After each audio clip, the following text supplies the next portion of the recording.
तो वडीन ते सगळंच तोडून झालं. मग मामाला काय काम, उगाच आले ग बाई मी. अगं मंगल, मला कुठं माहित होतं का तू येणारी? हा, फोन तर करायचा तू एखादा. फोन केला असता, राहुलला पाठवला असता ना घ्यायला मी. आता तुम्ही पोरगी बघायला गेले तेव्हा आम्हाला घेऊन गेले नाही, आम्हाला एक फोन नाही काही नाही. तेव्हा म्हणलं जाऊ दे बाई, घ्यायला कशाला बोलवायचं कोणाला आता. राहुल तर बापरे एक फोन बी करत नाही आम्हाला. हा, एक फोन नाही राहुलचा. लग्न जमल्यापासून राहुलने एक फोन नाही करेल आम्हाला. अगं असं नाही बाई मंगल, काय राग मानून राहिली बाई तू बी आले आले. हा, असं नाही ग, लई धावपळ नाही पोराची ग, लई धावपळ. एकटाच करून राहिला ना सगळं. हा मग आहे ना, नातेवाईक नाही का तुम्हाला? हा, का एकटं टाकून दिलंय आम्ही बी? पण तुम्ही तर साधं बोल फोनही करते नाही. हा, तुमचं परस्पर जमून घेतलं तुम्ही, आम्हाला काही पत्ताच लागला नाही बाई. डायरेक्ट फोन आला बाई, जमल्याचाच फोन आला. हा बापरे, येतं माझ्यावर असे तणफण करून राहिले. हा, का बरं मी नव्हतो का म्हणे, मला काही आहे का नाही म्हणे मानपान. किती बोलले ते मला. हा, काय ताई तुम्ही बी वागल्या. अगं घाई घाईत जमलं बाई. हा, असं कसं करेल का मी? घाई घाईत जमलं आज थोडी आहे. राहू द्या ना, जमू द्या ना, घाईत का जमेना. हा, जाता तर आदल्या दिवशी तर तुम्ही फोन रात्री केला असता. हा, आलो असतो ना आम्ही. बरं मी नाही, हा ते तर आलेच असते का नाही. हा, अहो नंदनबाई कुठं राग धरता एवढं, जाऊ दे आता, झालं ते झालं.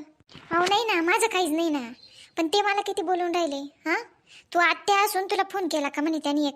हा, लग्न जमलं तर एक तरी फोन केला का म्हणे तुला? हा, तुझ्या भाऊजाईने तरी फोन केला का म्हणे तुला? किती बोलले ते मला. भावाचा फोन नाही ना, भाऊजाईचा फोन. किती बोलले मला, लय बोलले ऐकावं लागले बाई मला. काय सांगू आता, जाऊ द्या.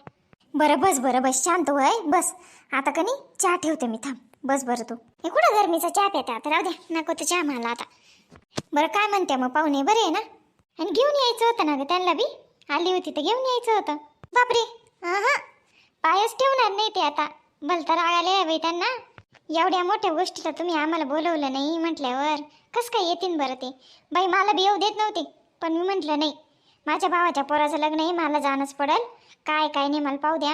मी बी अशी राग धरायला लागली. माय कोण दिसेल लग्नात? हा, लग्नात कोणीच नातेवाईक दिसणार नाही. लोक नाव नाही ठेवणार का आपल्याला? आणि त्यांच्याशी झगडून आलेली मी आता. हा, आता तरी तुम्ही त्यांना फोन लावून थोडंसं बोलून घ्या. बाई माझ्या डोक्याला लई ताण झालाय ना तू. खरं तर मला बी राग आलेला होता, पण जाऊ दे म्हणलं आता, द्या सोडून. कुठं राग धरायचा, भावाचा कुठं राग धरून चालेल का मला बी? बरं जाऊ दे आता, सोड शांत होई तू.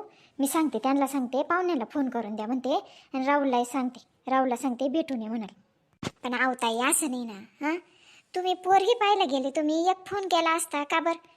त्यांना कळलं नसतं का कसे पाहुणे म्हणून आपले, समोरच्या पुढं पण आपलं इज्जत राहून जाते ना. हां, तुम्ही परस्पर व्यवहार करून घेतले. मला याचा फोन त्याचा फोन, काय काय सांगू मी. म्हटलं बाई मी दाबून दिलं. मी म्हटलं जाऊ दे, म्हटलं त्यांच्यात उरकून घेतलं. मीच सांगितलं होतं, असं सांगितलं अजून मी पाहुण्यांना. म्हटलं जाऊ द्या. आता मी बी गुड्डेच्या लग्नाला असं केलं, कसं वाटेन बरं तुम्हाला? हां, कसं वाटेन सांगा ते. बरं मग कसं आहे, काय कुठली पोरगी काय? मी काय म्हणते, कमला मावशी मी चहा ठेवते माझ्या घरी. आता चला तर नंदबाई, चला माझ्या घरी या, चहा प्या, तिथं गप्पा मार चला तर. अहो नाही, आता लई थकून आले गड्या.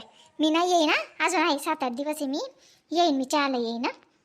हा पण ननंद भाऊ जाय भांडजा ना का बा? नाही व माय, कसं भांडण? मला काय भांडता येत नाही माय. ते आपलं आता काय, जाऊ द्या, काहीच बोलायचं नाही मला आता. बरं चल जेवून घेऊ, चालतं आपण. चला तुम्ही बी चला, सगळ्याजणी जेवून घेऊ आपण, चला तर.